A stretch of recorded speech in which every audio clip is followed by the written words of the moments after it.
The first thing I remember is my mother screaming my name like it was a curse.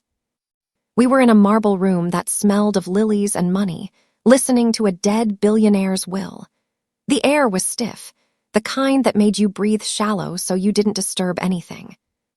The man reading from the papers, Mr. Crane, tall and gray like an old statue, said words that turned my blood to ice. To my granddaughter, Amelia Navarro, residing at 304 East Juniper Street, Aurora, Colorado. That was my address. Before I could speak, my mother shot up so fast her chair slammed backward on the marble floor. That's not your real name. Her voice cracked the silence like a lightning bolt. Everyone turned, cameras lifted. The sound of whispers rolled through the room like waves. And just like that, the world I thought I knew fell apart. Hours earlier, I'd been freezing outside the black iron gates of the Grayson estate, pretending to belong. The house wasn't really a house. It was a fortress made of stone and glass, tucked into the hills above Boulder. It looked like something from a movie, towers, gardens, and a driveway long enough to land a small plane. Mom Carmen Morno stood beside me in her second-best black dress and fake pearls that shone too bright in the cloudy light. "Smile, Leela," she whispered, "and remember to say please and thank you." Back then, everyone knew me as Leela Morno. I was 24, a data analyst at a small tech company, and I rented a one-bedroom apartment with a leaky faucet. We were nobodies. So why were we invited to billionaires' will reading? Mom said it was about connections. Rick, my stepdad, nodded like he understood, though he never did.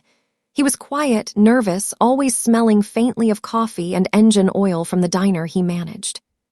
We followed the line of guests through the tall gates. My heels clicked against stone.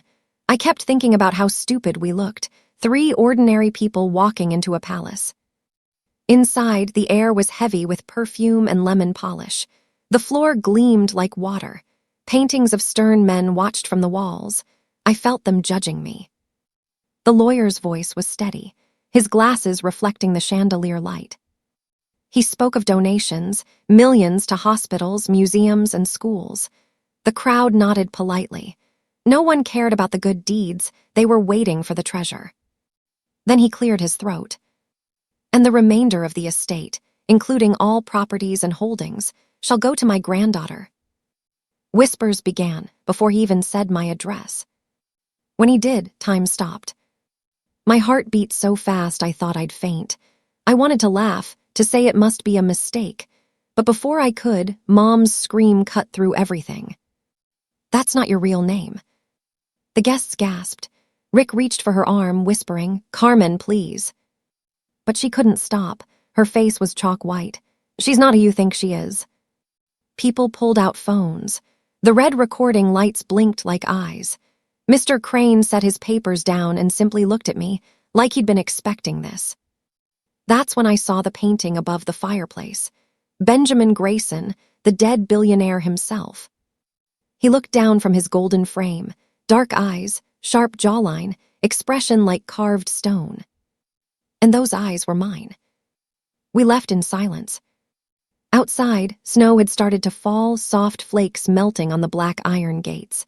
Mom's hands shook so badly she dropped her purse twice before getting the keys into the car. Rick didn't speak. He just drove down the hill, knuckles white on the wheel. Finally, I said, "Mom, what did you mean? Why would he say my name?" She stared out the window. "He didn't say your name." "But he said our address." "Coincidence," she whispered. "Rich people make mistakes." "That's not an answer." Her eyes flashed in the mirror. "Drop it, Leela."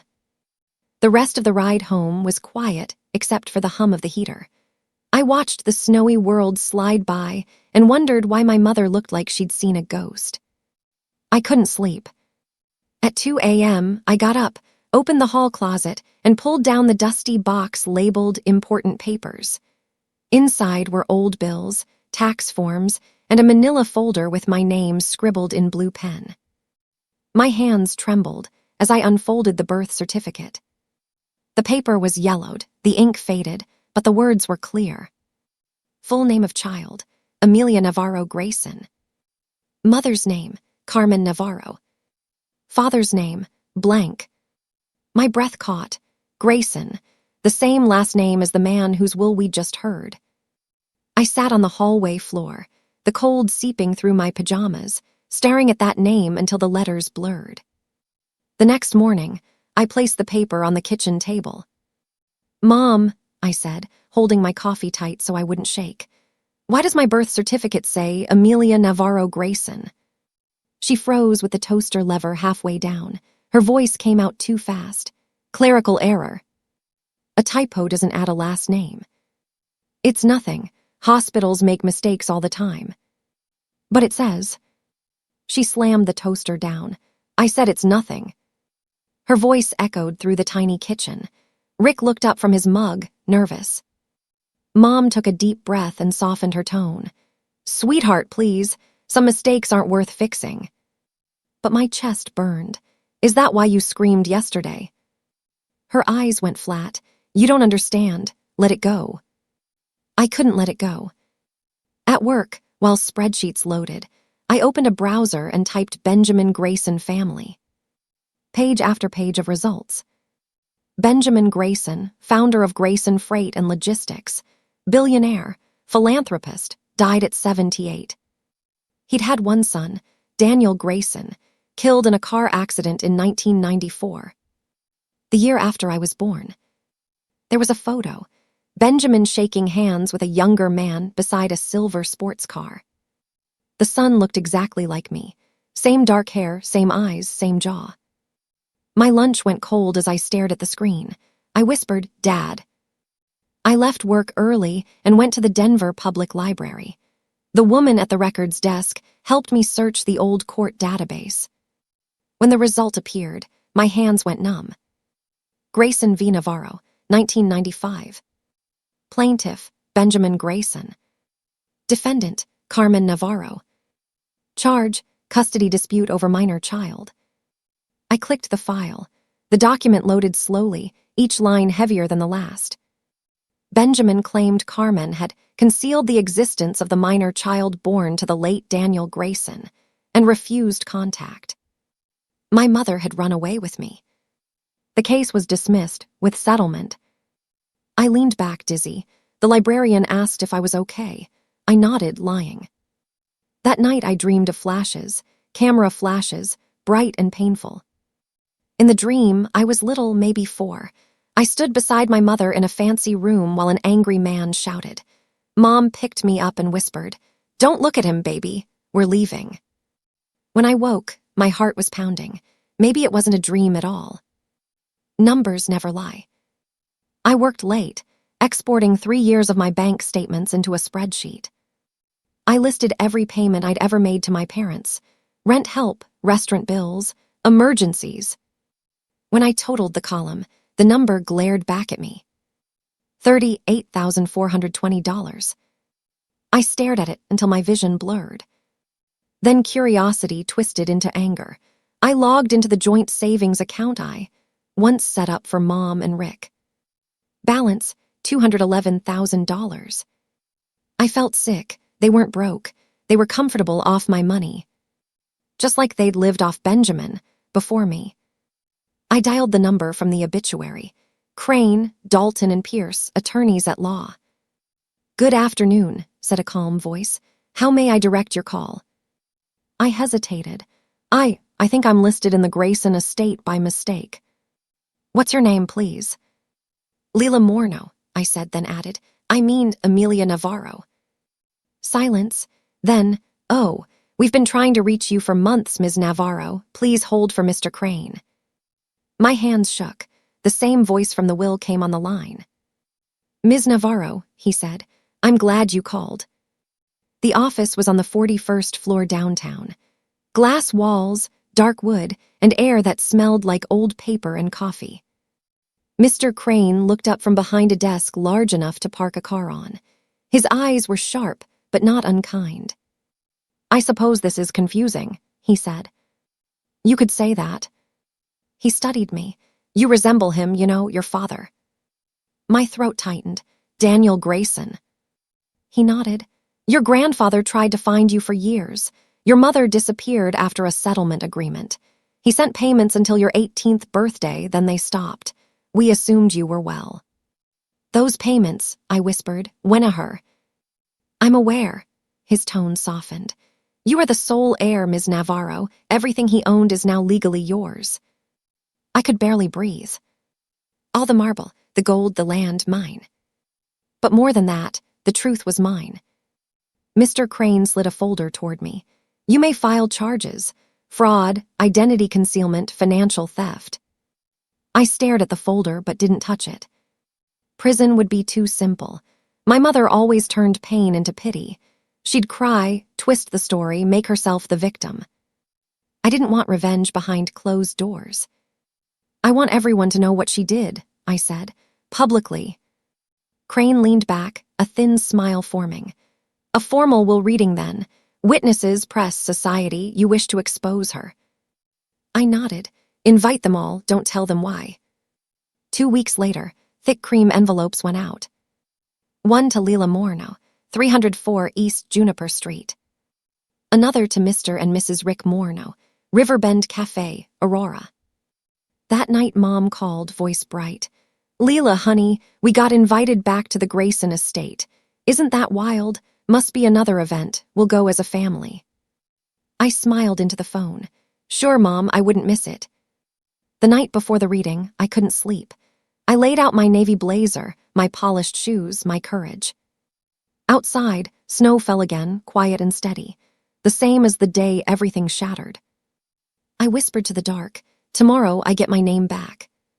The morning of the reading was cold and bright, the kind of cold that makes the air taste like metal. I woke up before sunrise. My hands shook as I buttoned my blazer. My mirror showed a face I almost didn't recognize, calm, pale, but steady. On my table sat the invitation, thick paper with gold edges. Formal reading of the will of Mr. Benjamin Grayson. Attendance requested. It didn't mention who was inheriting. That was the beauty of it. I tucked the paper into my purse, took a deep breath, and whispered to myself, "Let's end this." The mansion looked even bigger this time. Sunlight hit the snow and made everything blinding white. Cars lined the long driveway, sleek black ones, expensive ones. Reporters stood near the gate, their breath fogging in the cold air.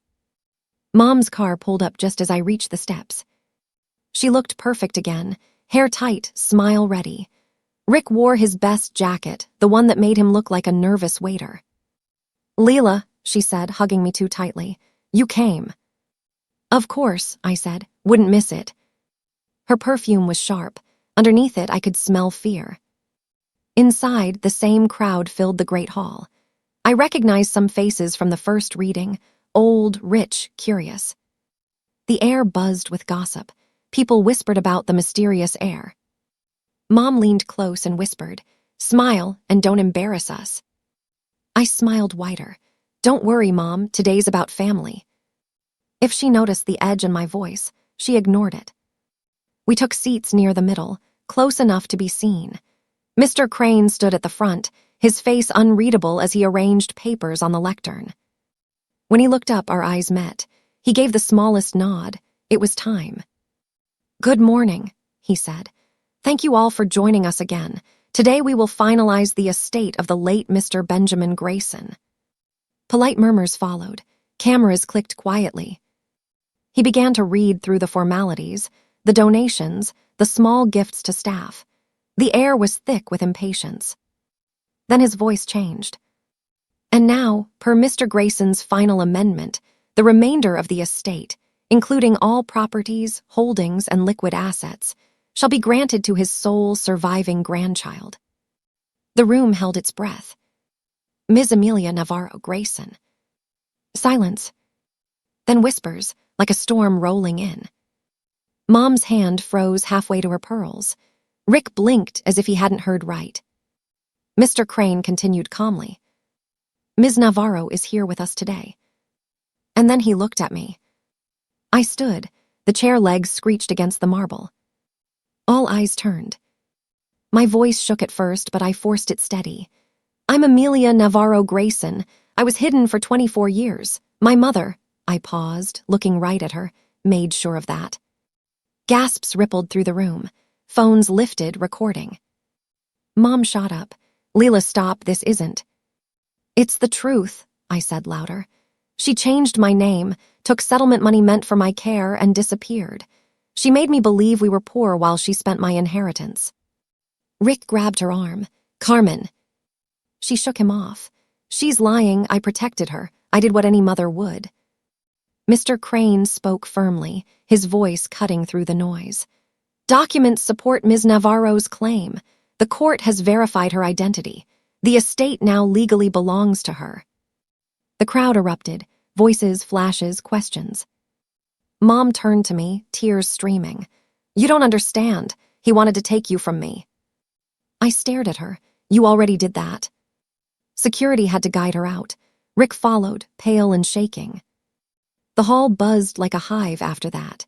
Strangers congratulated me, reporters asked for statements, and Mr. Crane kept a calm hand on my shoulder. When it was over, the hall emptied slowly. Only the echo of heels and whispers remained. I looked up at Benjamin's portrait. His eyes seemed softer now, almost proud. I whispered, I did it. But the victory felt heavy, like carrying something too big to set down. The next morning, my face was everywhere. Lost heir found, hidden granddaughter of Grayson Fortune. Aurora woman exposes family's 24-year secret. Reporters camped outside my apartment. My inbox overflowed. One message stood out from Miles Crane. Meet me at the estate. There's something you should see. The study smelled of old books and dust. Mr. Crane placed a thick envelope on the desk. Your grandfather kept these for you, he said. Letters between him and your mother, you should read them. Inside were copies of handwritten pages, the ink uneven. My mother's handwriting. Mr. Grayson, your money cannot buy my child. She is mine, not your bloodline's trophy. Another letter. If you loved your son, you would leave us alone. Let us live in peace. And beneath each one, a bank record showing her cashing the monthly check. The proof burned in my hands. He tried to see you, Mr. Crane said quietly. He even sent investigators, but she always moved just before they arrived. I swallowed hard. He never gave up. Never, he said, not once.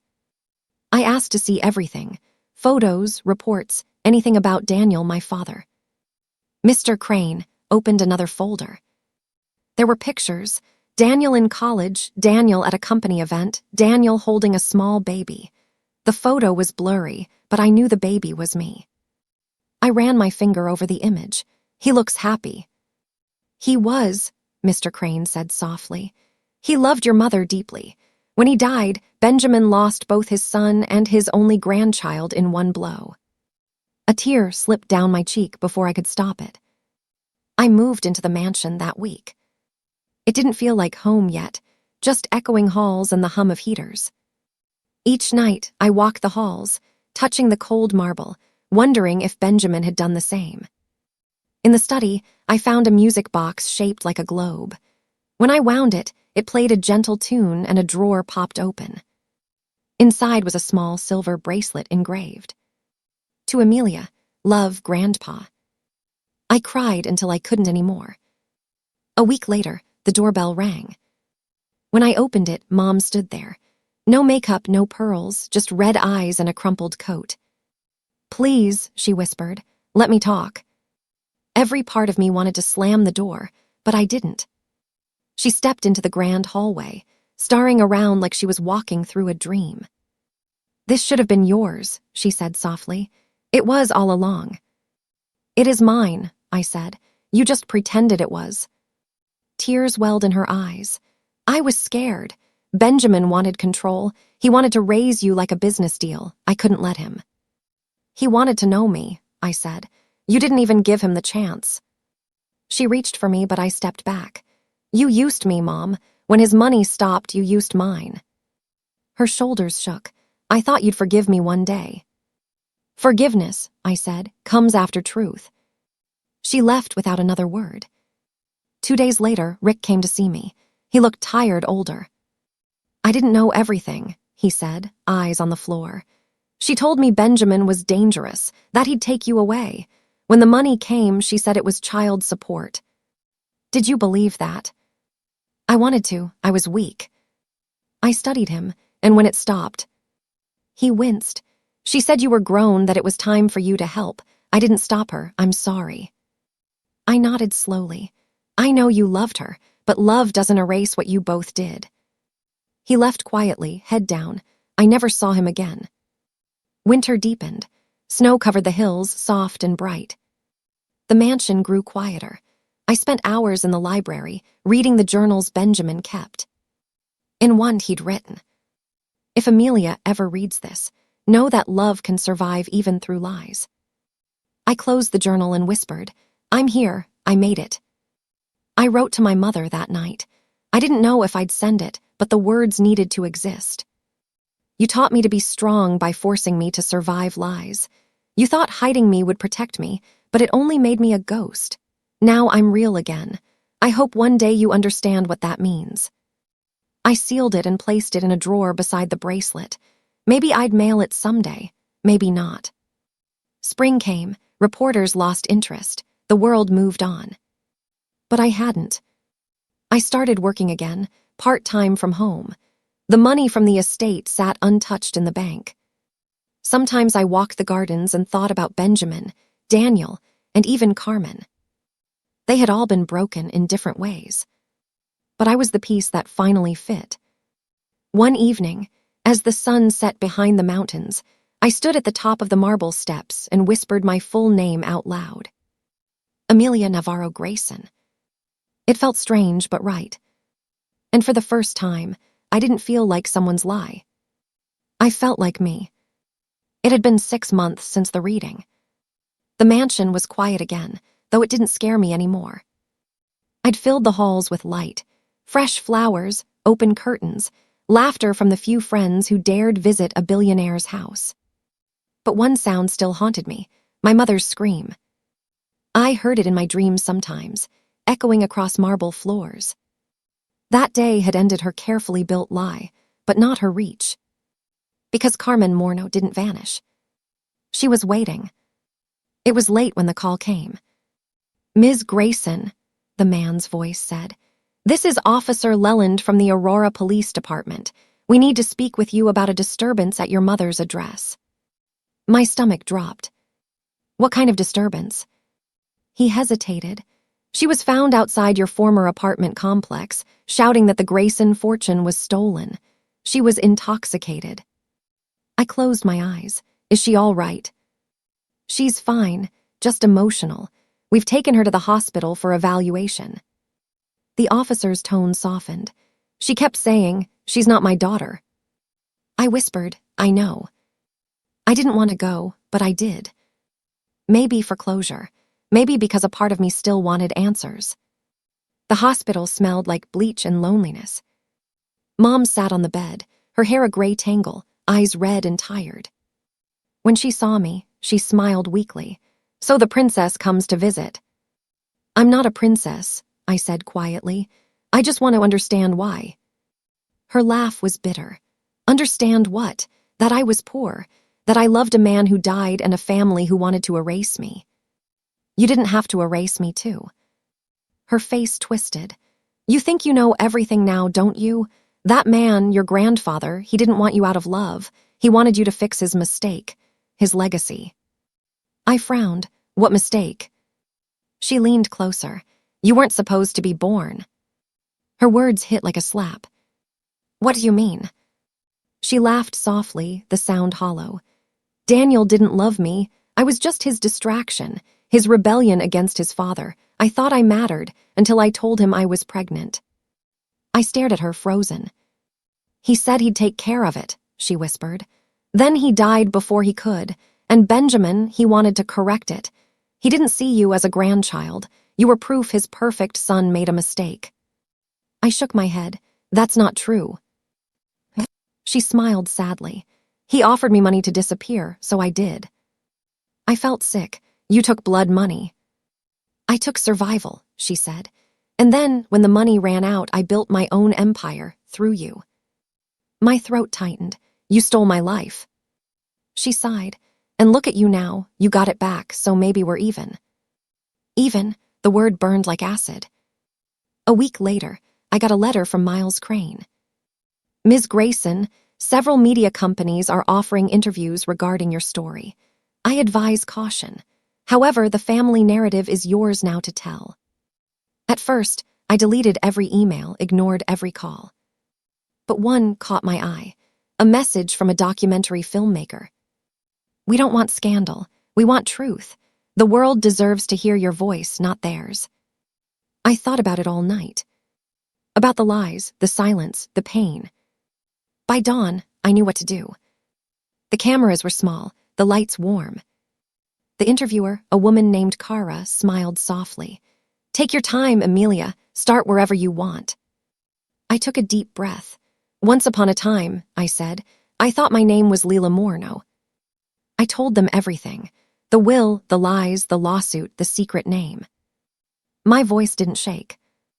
When it aired a week later, the world exploded. Millions of views overnight. The girl who wasn't me trended for 3 days. People cried, raged, shared their own stories of hidden families and betrayal. But the part that went viral wasn't my anger. It was the last thing I said. Sometimes, the people who raise you teach you how to survive lies.